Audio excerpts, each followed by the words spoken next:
20% of the entire 545 billion budget napunta lang sa 15 na contractor. Sa 15 na contractor na yan, 5 sa kanila ay may kontrata sa buong Pilipinas. So those are the ones that immediately pop out na sa aking palagay ay kailangan natin tignan. Nakikita naman namin, hindi maganda, pero wala naman kami mapuntahan, wala naman kami malapitan. Ngayon meron na. Ngayon meron na kayo malalapitan. Ito, ang lalapitan na ngayon ninyo, ako mismo. Dahil akong titingin dito araw-araw. Masangkot dyan yung mga tao na malapit sa atin. Ngunit kahit malapit sila sa atin, mas malapit naman siguro sa puso natin yung taong bayan. So, lahat ng hinain ninyo, masama loob ninyo, yung nagre-reklamo kayo, frustrated kayo dahil nakikita ninyo, wala naman kayong malapitan. Ito na yung chance ninyo. Ito na yung chance ninyo. Meron na tayong website. Ang isusulat ninyo doon sa report, yung tinatawag yung sa ano na report, ang isusulat ninyo doon sa report, ako mismo ang babasa. Thank you, Dave. Well, today, very simple. I've asked to, so that we can present to you, if you remember, I'm sure you do, that during the SONA, I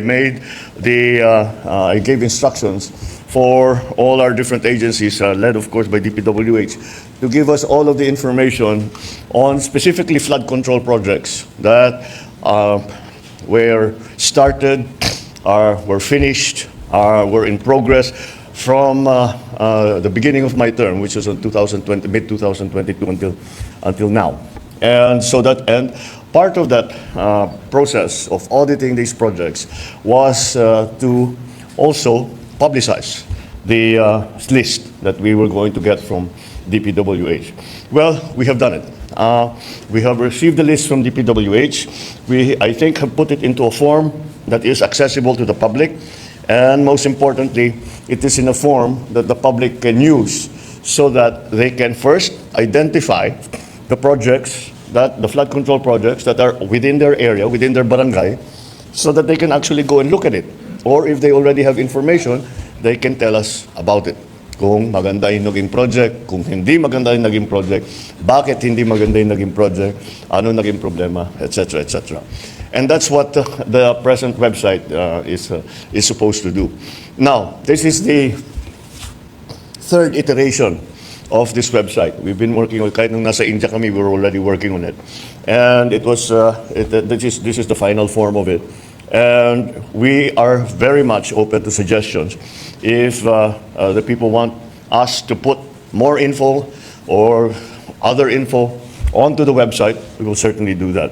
But to begin with, we have I think there will be a video later on to show very simply how the website is being used. I was asked if, again, this is something that everybody can use, and I'm confident that the way that we have done it is very accessible to people. Before we get to this point, show the first page, yung list of projects and then yung search. Well, that's there. Okay, keep going up. All right. Doon sa pinakita, dinalagay yung location, yung date, kung ano yung project. You don't need to have all of those details. All the public has to do, para ang ginawa ko, sabi ko, kasi nung unang namin natanggap ito, it was map coordinates. So sabi namin, hindi pwede. So we translated the map coordinates down to the barangay level. So ang kailangan lang ipasok ng kahit sino, buksan yung website para makita, tiga barangay 1, 2, 3 ako. Tama, yun, ilagay lang, ayan, barangay Tabaco. And they can search all of the projects that are in their area. So kung alam na nila, pwede na sila magsabi maganda naman. Pwede sila magsabi hindi maganda ang naging project. And so those are, we just try to keep it as simple as possible. So that people can just put yan lang naman eh. Basta barangay lang, tama na yun. Kasi yung isa may listahan pa eh. Where, when, that's not necessary. If alam ninyo, di gamitin nyo. Pero kung hindi necessary na ganun, ito na lang. Basta lagay nyo yung barangay ninyo at lalabas na lahat ng flood control project. Maybe there are certain already initial findings that we have made during the ongoing investigation that we have initiated since the SONA. And I think it is interesting for people to look into so that it can be a guide as to where maybe the problems have arisen. And these are key findings on flood control projects. Can we put that up? Yeah. These are basic data lang ito. Next page. Yeah. The total cost of all of the projects since July 2022 until today is 545 billion pesos. I don't know about you, but that is a very big number by any measure. That is an enormous number. Let's keep going. Another observation is that there are 6,021 projects worth more than 350 billion that do not specify the exact type of flood control that is being built. Then, many projects also in different locations have exactly the same contract cost. I think anybody who works in either the private sector or the public sector, pag sinabi, may 50 project, pare-pareho, 150 million lahat. Pare-pareho lahat. Imposible yan. It is impossible for one barangay, even if they are the next barangay, to have the exact same project to the exact same amount with the exact same contractor. Imposible yan. And that is why that is a significant finding already that we have made. Now, can you keep going, please?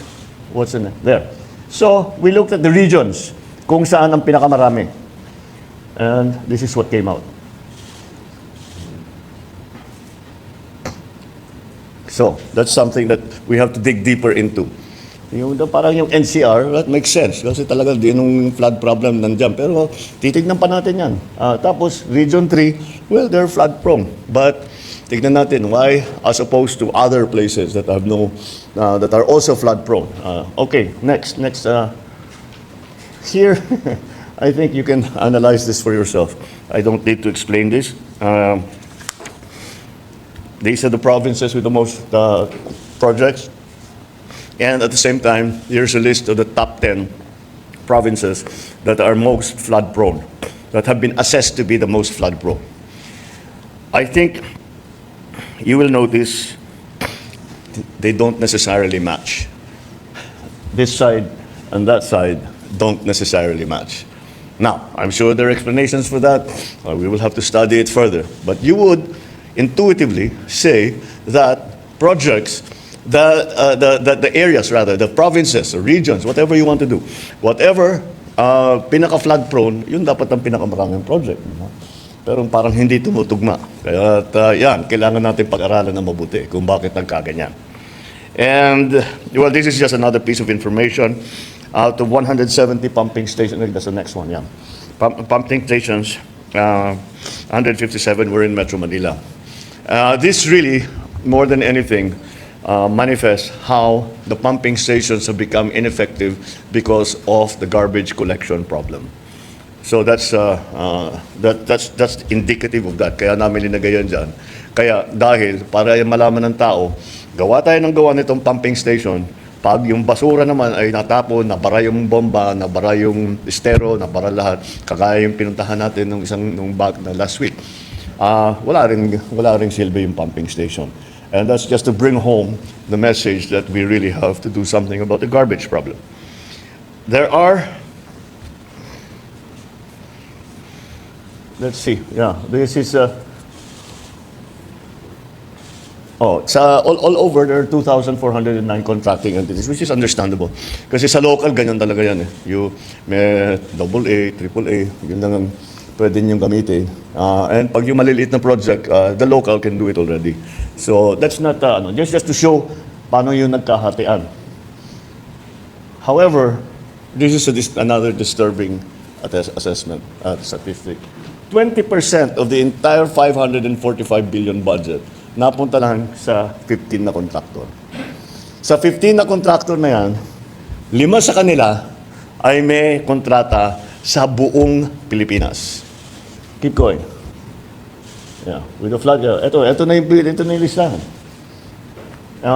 And this is what I was talking about.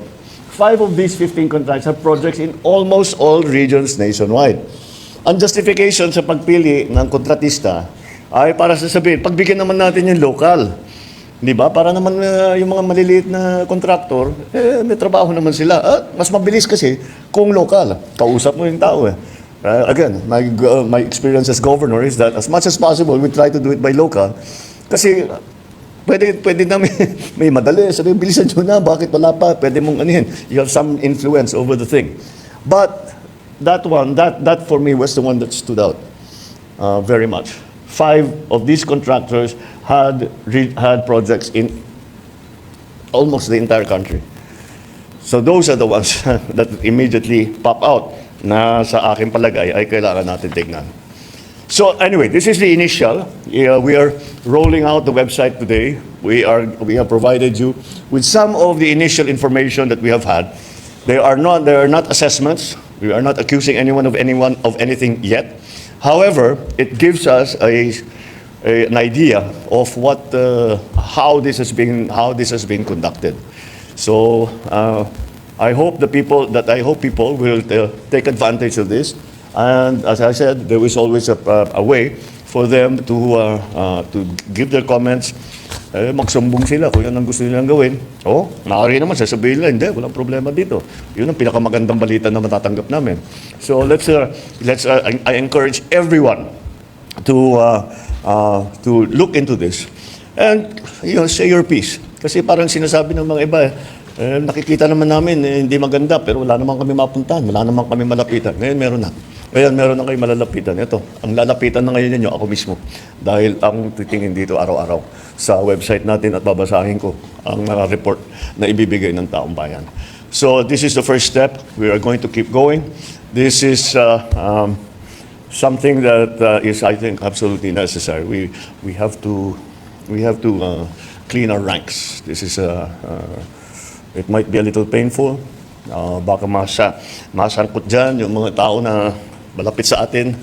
Ngunit kahit malapit sila sa atin, mas malapit naman siguro sa puso natin yung taong bayan. Kaya silang unahin natin. All right. I think that's just a preliminary briefing, and thank you, and I'll take some questions. Thank you very much, Mr. President. Mr. President, the first question will come from Alvin Baltasar, Radio Pilipinas. Mr. President, magandang umaga po. Hi, sir. Good morning po. Mr. President, Mr. Ramon Ang is offering to solve the flood problem in the National Capital Region. What is your take on this? Thank you. What else? What else can I say? This is why we have. This is the reason why, from the very beginning, I always said the private sector needs to be part of everything of our national development. Hindi pwede ganun. Now, yung proposal ni Ramon Ang is also certainly very welcome. Because, we've seen his projects. Maganda naman ang mga nagiging resulta. He's able to bring it in on time. And, the man is an engineer. So I'm sure pinag-aralan niya na mabuti yan. He's actually given me already this briefing before. And however, there is still another side to his proposal. And the other side of his proposal, I will fix the flooding problem. I will desil the areas here in Metro Manila anyway. But the mayors, the LGUs have to take care of the garbage problem.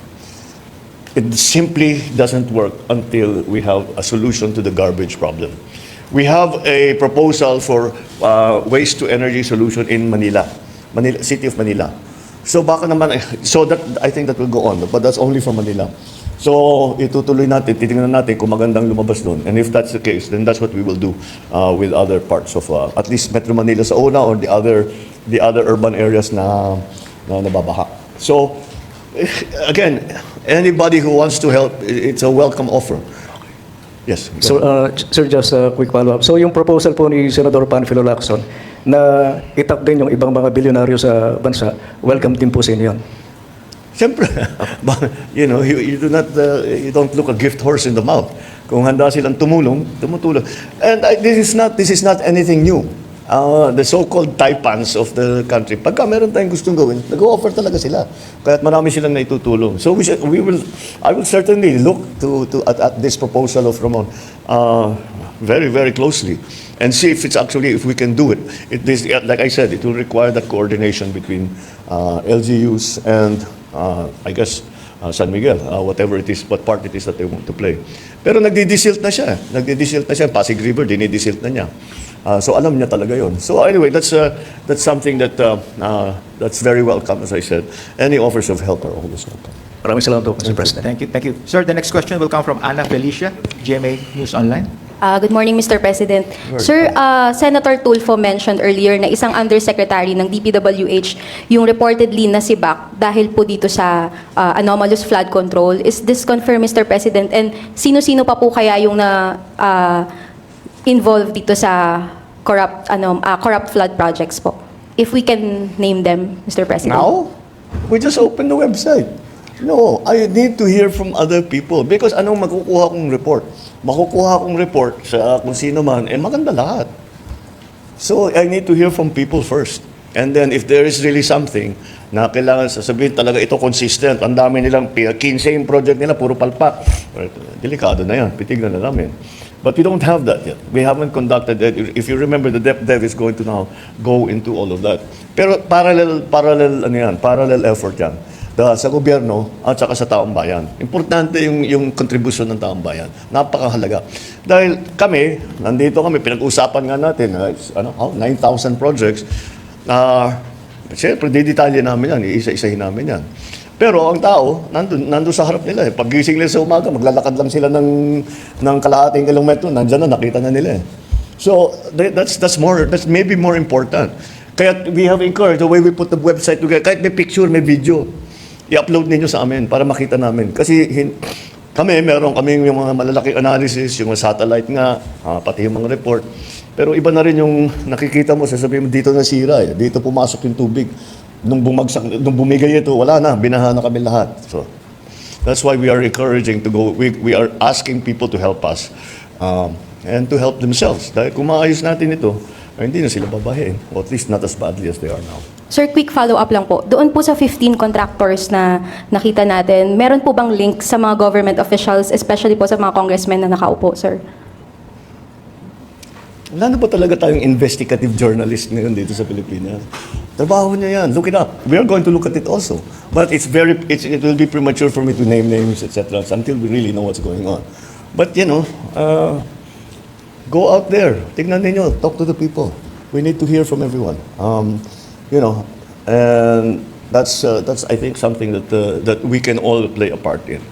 I know that once this comes out, that kung ano-ano mga papasok na reklamo, kung minsan justified, kung minsan hindi, dahil may alitan for political or whatever, natalo sa kontrata, the usual thing. But we'll still go through every single one, and we still have to see what really is credible and what needs to be acted upon. So let's also be fair to everyone, and not say ito si ganito, ito si ganyan, tanggal ka sa trabaho, unless we have a good idea of what went wrong. Thank you, sir. Thank you. Thank you, sir. The next question from Evelyn Quiroz from Filipino Mirror. Good morning, Mr. Good morning. President. Ito pong presentation niya na website, ito po yung base na po ito sa inventory na sinabmit po ng DPWH? Yes. Opo. Sir Buddy, doon po sa presentation niyo, yung may a total cost of 545 billion, 350 po doon is almost 50%. Pwede po ba natin makonsider yun na ghost projects? No. Or hindi naman? We're just starting this process. Remember, we haven't. DepDev is already working on it. The Public Works is already working on it. My office is already working on it. But if I'm to stand up here and then mali si ganito, tapos mali, that's not fair. So let's be circumspect about pointing fingers and shouting at people. Tingnan natin na mabuti. Because always remember, the assumption, kasi masama na ba na tao eh. So the assumption, lahat yan maulang kwenta. Hindi totoo naman yun. Meron din maganda. Meron din na buo. Meron naman na nakatulong. So, pero hanapin natin yung hindi maganda, yung hindi nabuo, yung hindi nakatulong, at kung saan napunta yung pondo para doon sa ganong klaseng project.